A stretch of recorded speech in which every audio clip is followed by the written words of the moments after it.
behind me you see the U.S. Capitol. So that's about a block and a half. I thought, ooh, maybe it's a nicer view from here to see the Capitol.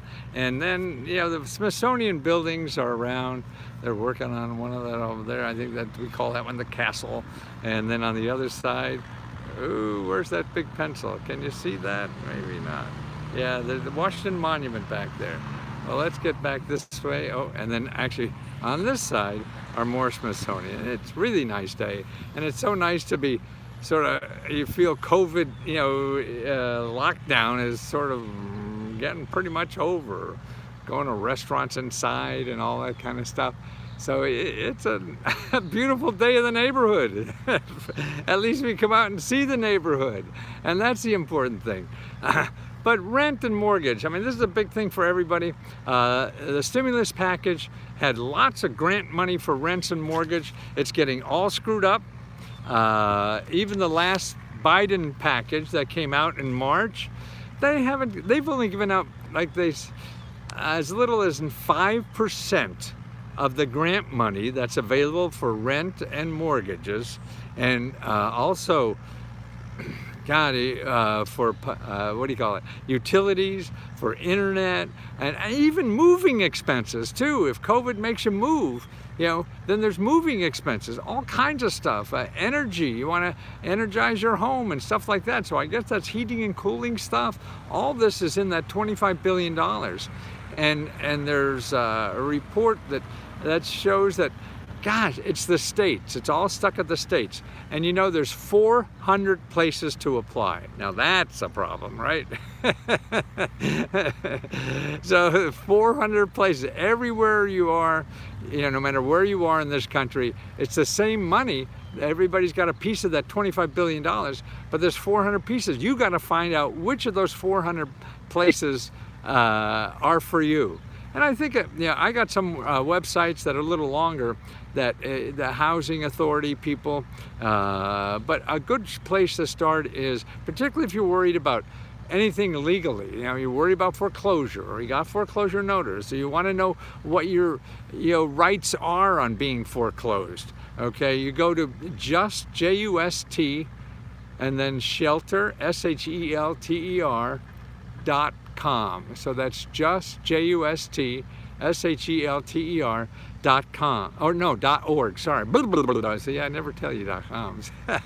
It's .org or .com. But they have, you go to the local resources, there's a tab for local resources, and they'll tell you all the free lawyers that probably know about these programs, and also about your legal rights. I mean, I called somebody who was getting evicted, and I called, like, there were 12 in my state. I called 6 of them, and I got 3 calls back. That's pretty good, and they all gave me great legal advice, what to do and everything. So you could call these people too, get on the phone. Don't rely on the internet and what some link tells you. No, try to get on the phone as much as possible. That's when it's going to, make a difference in your life, and whether you get this or not. It increases your chances exponentially. It's no guarantee for anything, but you have to do things that increase your chances, and that's the important thing. Now, here are some of the states. I was listening to an interview about the governor of Nebraska.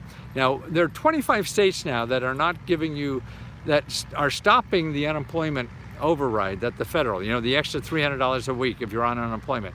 They're stopping that because they think people don't need it. So there's 25 states who do that. And this governor from Nebraska said that the rent program only gave 5% of the money. So the rent program to pay rent, and some of them also have mortgage. Sometimes it's another office, to pay your mortgage. But the rent also has utilities, and also has for the money for fixing up your house or making it energy efficient or moving expenses, stuff like that. And so that, they've only spent 5%. And this is what? March, April, May, June. So you've got 3 months back, and the COVID, moratorium for eviction is over the end of this month. But there's some states that's longer. So your state may have a longer moratorium. So that's why justshelter.org can tell you that, because these are the legal folks that want to make sure you don't lose your home and now you're protected against the law. Because if you're just, competing with your landlord, man, he's going to make up the laws and you don't know the difference, so you think he's right. You can't do that. You gotta get help, and you can't pay $500 an hour to some fancy lawyer to do it. No, and there's lawyers that do that for free. You just have to know where they are and how to use them, and that's the important thing. I don't know why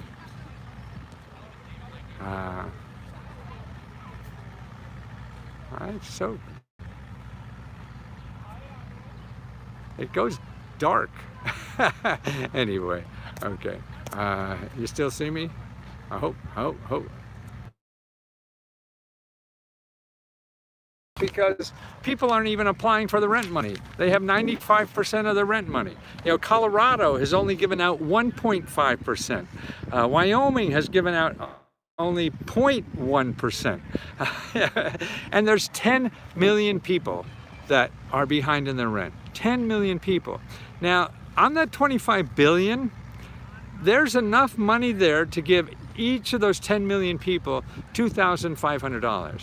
But some are going to get more, some are going to get less. It depends on how much money you have. But in other words, there's enough money. I mean, I just did this calculation on the back of an envelope before I came out to run. Actually, I walk, I don't run. And that would be like $2,500 per person, and to solve people's problems. 14 million people are behind in their rent, okay?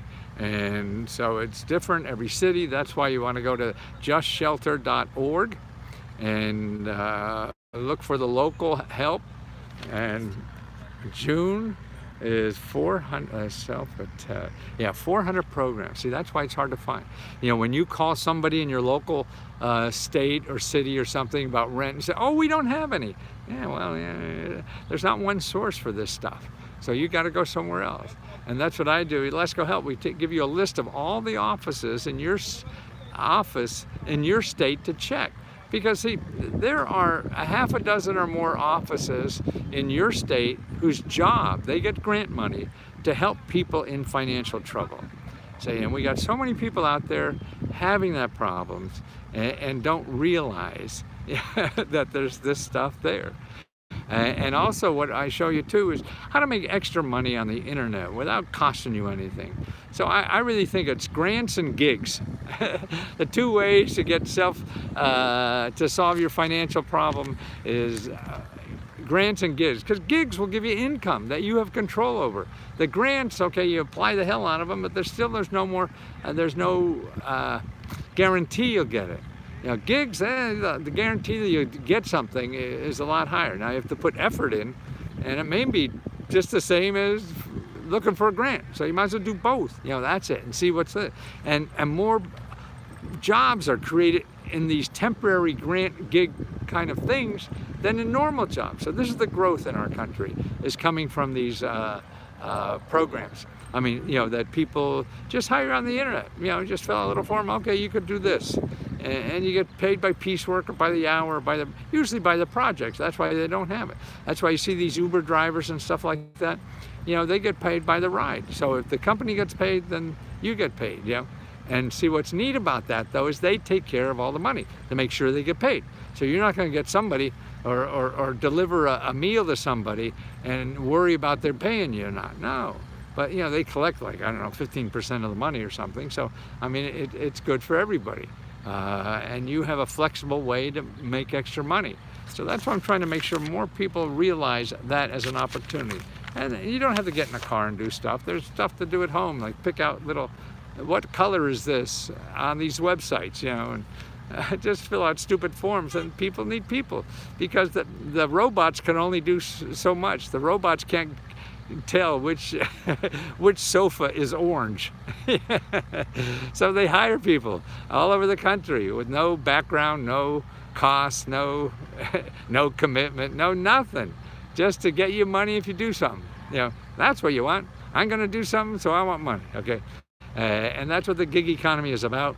And it's very simple, and that's a big growth side of our business. Some say it's like a third of the economy. That's probably true. It's a third. But it's the fastest growing segment. We're not creating factory jobs, and it's these kinds of jobs, fortunately or unfortunately. And then also get the skills, and that's why the government is going to be training more people, sending more money. This is what Biden's new proposal is all about. Infrastructure is really about training, and you got to get training. So you got to go to your local career one-stop center and also to your community college. They have great training, and you probably get it for free. I mean, there's so many good training programs for free. It doesn't cost anything.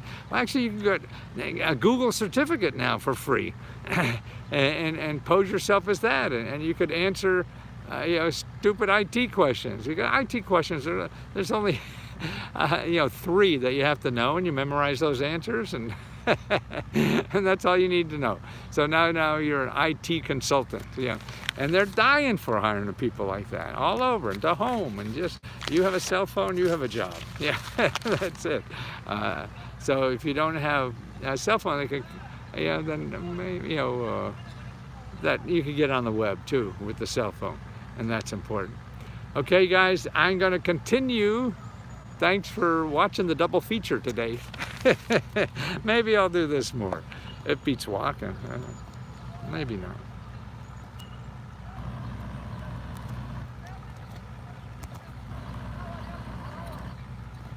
Yes, I'm sure. How do I talk?